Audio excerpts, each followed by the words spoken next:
अब भारत मचाएगा तहलका। भारत और इजराइल मचाएंगे पाकिस्तान में तहलका।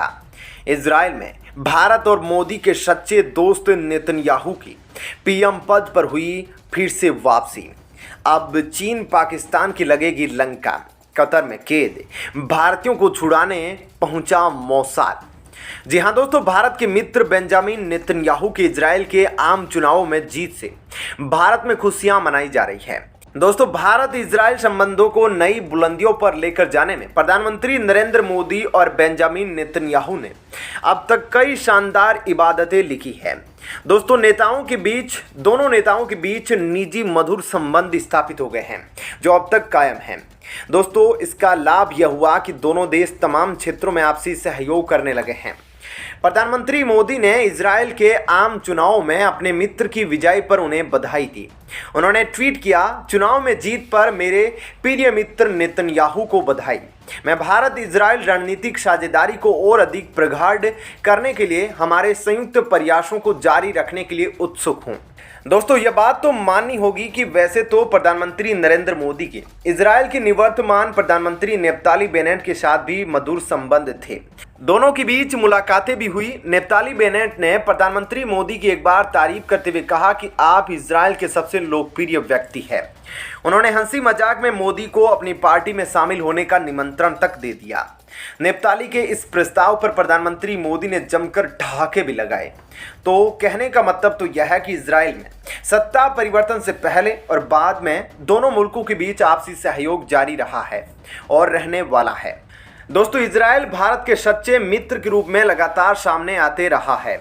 यह बात अलग है कि फिलिस्तीन मसले पर भारत आंख मूंद कर अरब संसार के साथ खड़ा रहा। कश्मीर के सवाल पर अरब देशों ने सदैव पाकिस्तान का साथ दिया, लेकिन इजराइल ने हमेशा भारत की तरफ ही मदद की। हमारे यहाँ कुछ तत्व इजराइल का खुलकर विरोध करते रहते हैं। उनमें वामपंथी मित्र सबसे ज़्यादा आगे रहते हैं।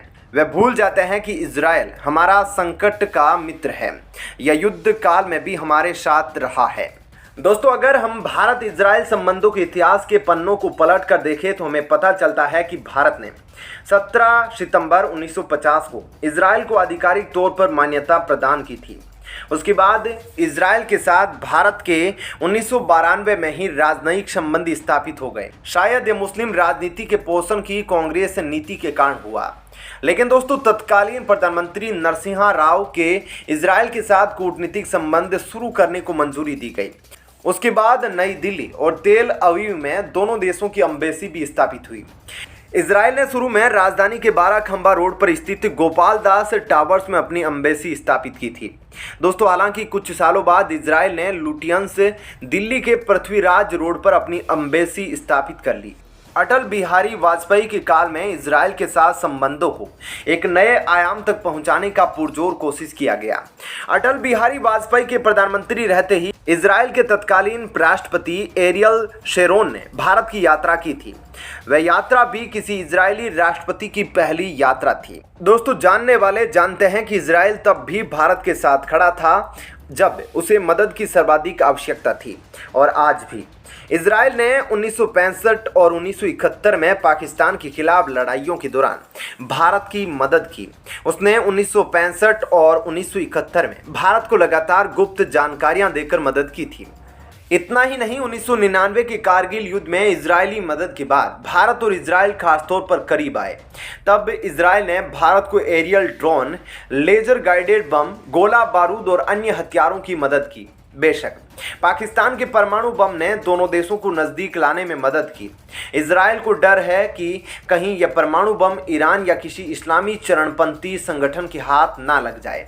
दोस्तों, इस बीच भारत इजराइल को करीब लाने में भारत में सदियों से बसे हुए यहूदियों के योगदान को कम करके नहीं देखा जा सकता। भारत में केरल, महाराष्ट्र, दिल्ली वगैरह में हजारों यहूदी बसे हैं। राजधानी के इंडिया गेट के पास हुमायूं रोड पर जूदेह हयम सिनगोग है। यह उत्तर भारत का एकमात्र सिनगोग है। इसे आप यहूदियों का मंदिर भी कह सकते हैं। यहाँ राजधानी में रहने वाले यहूदी परिवार नियमित रूप से पूजा करने के लिए आते हैं। इसी तरह से मुंबई में भी काफ़ी यहूदी है। इनका मुंबई के महालक्ष्मी में जूइश सेमेट्री भी है। जैसा कि इसके नाम से ही साफ है कि यह मुंबई के यहूदियों का कब्रिस्तान है। लेकिन दोस्तों भारत और इजराइल के बढ़ते रिश्ते से जिस देश को सबसे ज़्यादा दिक्कत है वो है पाकिस्तान। जी हाँ दोस्तों, हाल ही में ऐसी खबरें निकल कर आ रही है जहां पर पाकिस्तान भारत और इजराइल दोनों पर बहुत ही गंभीर आरोप लगा रहा है।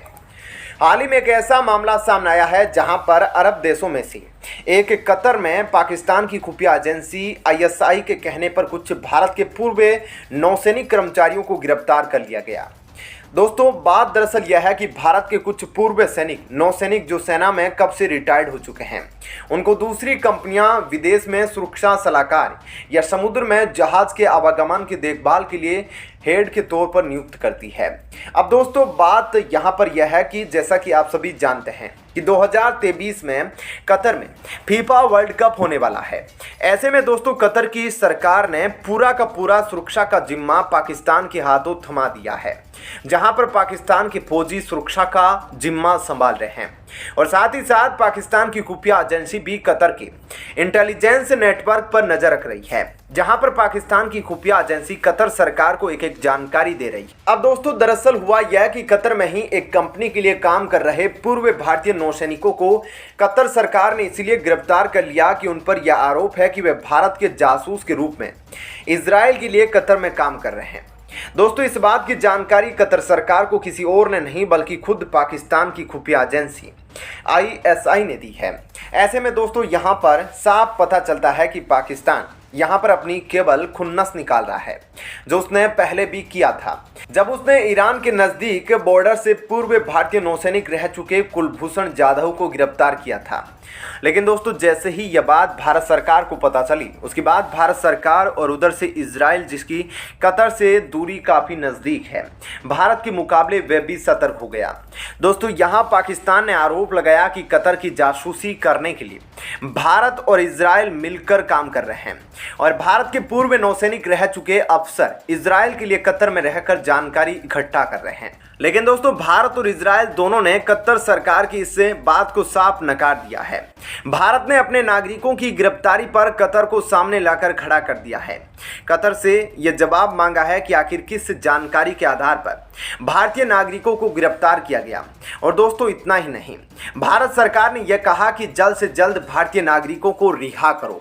उधर दोस्तों जो आरोप कतर ने लगाए हैं पाकिस्तान की खुफिया एजेंसी ISI के कहने पर वह पूरी तरह से इजराइल के संबंध वर्तमान में काफ़ी अच्छे हैं, इस वजह से हैं। दोस्तों अभी 2023 में कतर में फीफा वर्ल्ड कप होने वाला है। ऐसे में 30,000 से अधिक इजरायली लोग कतर जाने वाले हैं। इसके अलावा कतर के शेख ने खुद कहा कि वह महीनों पहले ही समय आ गया है कि कतर को संयुक्त अरब अमीरात की तरह इजराइल के साथ भी भाई जैसे संबंध स्थापित करने चाहिए। और दोस्तों इजराइल भी खुद कतर के साथ अच्छे संबंध रख रहा है। अब दोस्तों इस बात से साफ पता चलता है कि इजराइल और कतर के संबंध काफ़ी अच्छे हैं और इजराइल की खुफिया एजेंसी मोसाद को कतर पर नज़र रखने के लिए पूर्व भारतीय सैनिकों की ज़रूरत चाहिए। ऐसा हो नहीं सकता कि वो खुद इतने महारथी है। अब दोस्तों भारत सरकार लगातार कतर सरकार से ऐसे प्रश्न पूछ रही है और भारत के नागरिकों को जल्द से जल्द रिहाई की मांग कर रही है। लेकिन दोस्तों अभी तक कतर सरकार ने भारत सरकार को कुछ जवाब नहीं दिया है। लेकिन भारतीय राजदूत इस मुद्दे को लेकर कतर से काफ़ी ज़्यादा गुस्सा है। ऐसे में आपका इस खबर पर क्या कहना है, ज़रूर बताएं। धन्यवाद।